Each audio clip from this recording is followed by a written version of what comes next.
I see the crystal raindrops fall, and the beauty of it all is when the sun comes shining through.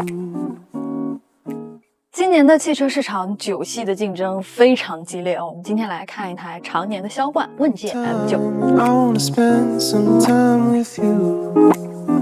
just the two of us.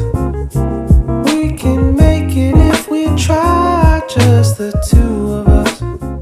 我们今天拍摄的这台车呢，是一个大墨金棕的外观，然后呢松露棕的内饰，仔细看体量感还是非常强的啊。我们先来说几个亮点 ，M9 家族式的设计语言，最大的亮点之一就是它的这个投影大灯，现在不光比以前更强了，还能够投影彩色的，这你受得了吗？那现在这台车呢，前后左右一共有6颗激光雷达，分别在哪儿呢？你看前脸在中网这里，然后尾部有一个，左右后视镜的有2个，各有1个，然后头顶上的是896线的激光雷达，以及包括舱内的这颗激光雷达，一共是有6处激光雷达。然后我们今天拍摄的这个版本呢，因为它是一个纯电的车型，所以也是有前备箱的，支持手势开启。来看一下前备箱整个的容积来到了217升，而且是做了一个上下分层的设计。比如说像我们这种矮个子的女生，拿取东西如果它下沉空间太深的话，可能不太方便。所以说呢，这个盖板可以拉开之后有一个下沉的空间，以及包括在整个前备箱的右侧有2个快捷键，一个呢可以降低车身的高度，利用空气悬架工作的范围；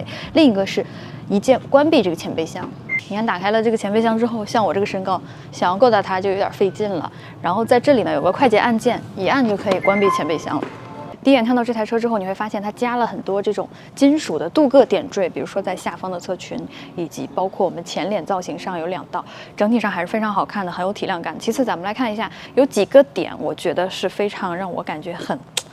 惊喜的设计。比如说这个门把手，首先呢，你的手放在这里，轻轻的触碰一下，它可以开启。其次呢，这里有个按键，按一下之后也可以开启电动门。最后是你离近了看，它整个光影的这个效果是非常有高级感的。现在我们看到的这台车呢，它升级了一个全主动的悬架。说实话，我很期待它开起来的感觉。而且我们今天拍摄的这台车呢，它是一个22寸的轮胎，前面呢是275的胎宽，后面呢是来到了295的胎宽，还给你配了一个鸳鸯胎。现在看到的这台 M9 呢，它是可以选装那个大柄轮毂的，非常的有气势感，而且也是一个悬浮的轮毂盖，整体开起来在路上相当霸气。鸿蒙之前很多的车，因为它车身尺寸相对来说比较大嘛，所以说它会做一个加大前轮转向角。以前我记得应该是在40度左右，现在我们的这台问界 M9 呢是41度的前轮转向角，再加上一个后轮转向有8度，做到了一个转弯半径5.1米的水平。左右的第3排车窗这里增加了2个摄像头，前脸的这个小蓝灯面积巨大。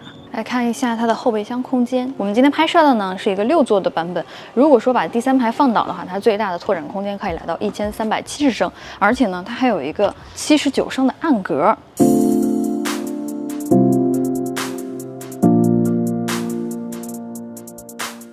接下来呢，我们来看一下内饰。首先，第一眼我先注意到的几个点来给大家讲一下。第一个，电动开启的电动门的按键以及它的机械门拉手是合在一起的，而且呢，给你标注的非常明显，拉2下是应急拉手，按1下是电动开门。座椅的调节按键呢放在了门板上，而且最大的一个更新之一呢，就是我前面的这块屏幕，它不光样式做了一个变化，设计的非常好看，黑边变小了，在问界 M9 上会首发鸿蒙座舱5，整个的交互和 UI 设计都变了。整个的这个车机系统呢，第一眼看上去跟华为手机是非常像的。你看这小卡片设计的感觉，是不是几乎就是一模一样的？而且呢，它现在交互的逻辑跟手机也是非常相似的。比如说，我们现在呢是设计的一个比较好看的主题，然后这个小卡片呢，你可以拖动它叠在一起。如果你觉得占位置的话，你可以这样叠在一起，就跟我手机上的这个感觉是一模一样的。你往下滑，这里你可以往下滑。其次呢，是它整个，比如说这些 APP 啊，也是可以长按。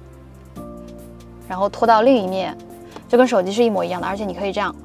下拉，然后编辑你的每一张卡片。比如说我把时间的组件贴到这里，这里就可以作为我的一个主界面了，看上去比较的干净。而且你看它现在的这个主题呢，它是有这种动态的流光的效果，非常的高级，以及包括你看下方的这个 dock 栏，整个的 UI 设计也是有变化的。比如说我们非常熟悉的 ADAS，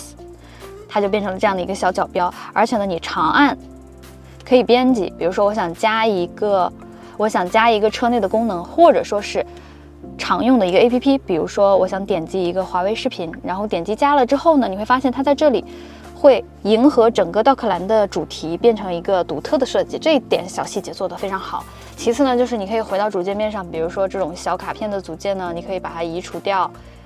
然后呢，也可以编辑你的桌面，你在这里添加你想要的一些卡片的界面的应用，比如说这里面的这些什么超级桌面呐、华为视频呐，或者是说其他的一些东西都可以添加到这里。现在有3把零重力座椅，主驾有，副驾有，后排的老板位也有，而且呢，后排的隐私玻璃整体调节的反应速度变得更快了。整个2排和3排的隐私玻璃呢，现在反应速度非常快，而且也是3档可以调节的。那原本呢，在中控屏上方的这个星环散射体，现在它的样式也变成了一个小屏幕。你比如说我在跟小一交互的时候，它就会变成一个彩色的圆环。小一，主驾你好，播放音乐，收到。而且呢，它还会有一个动画的显示效果。哇哦！你看我一说播放音乐之后，它会翻折过去，变回我们的星环散射体。然后，如果说你想让这个星环岛显示的效果发生一些变化的话，你可以在设置显示里面来选择一个你喜欢的样式。现在呢，目前是有8种表盘可以设计，当然你也可以选择一个跟随主题，比如说我现在的主题是什么样的，它就会跟随你的主题显示一个画面的效果。这一代 M9 的投影可以加装一个特别像我们拍摄时候提词器的那个玻璃，然后呢就可以反到这个幕布上。打开后备箱，你也可以看电影。这个呢是2排冰箱下面的这块小的控制屏，拿下来之后可以操控。你看它2个是同频的。最后呢，来说一下续航。这一代的问界 M9 呢，增程和纯电2个版本的电池包都加大升级了。比如说纯电的版本呢，它的聚晶电池包的度数来到了120度 ，CLTC 的续航呢可以来到750公里。然后增程的版本呢，它的电池包度数来到了75度 ，CLTC 的续航来到了420公里。稍等哦，还有 one more thing。